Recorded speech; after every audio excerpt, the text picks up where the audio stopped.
In today's video, I'm going to teach you how to download Google Translate for Windows 11.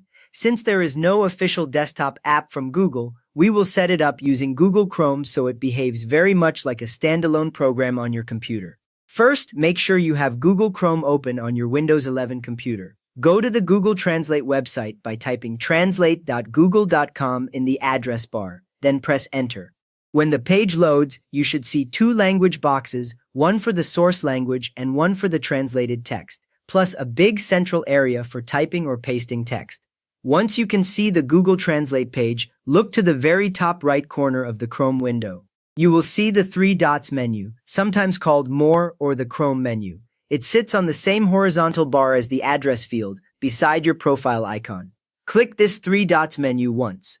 After you click, a long drop-down panel appears, with sections for history, downloads, bookmarks, and more tools.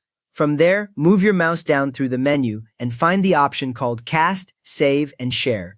It usually sits somewhere below the Zoom section and above the developer tools, depending on your version of Chrome. When you hover over Cast, Save, and Share, a side menu opens next to it, showing a few extra choices.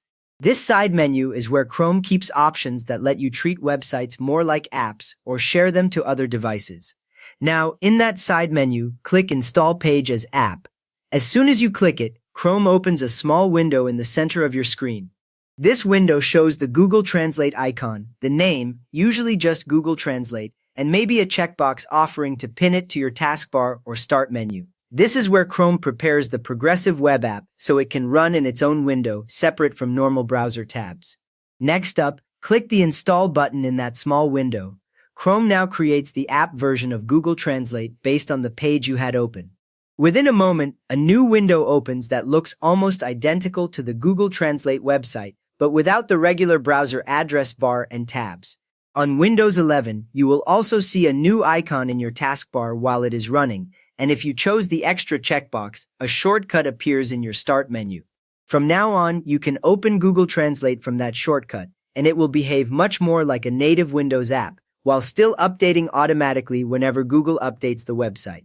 With these steps, you have effectively installed Google Translate as an app-like experience on Windows 11 using Google Chrome. If this helped you get Google Translate running like a real app, please give the video a quick thumbs up and maybe subscribe for more simple Windows tips.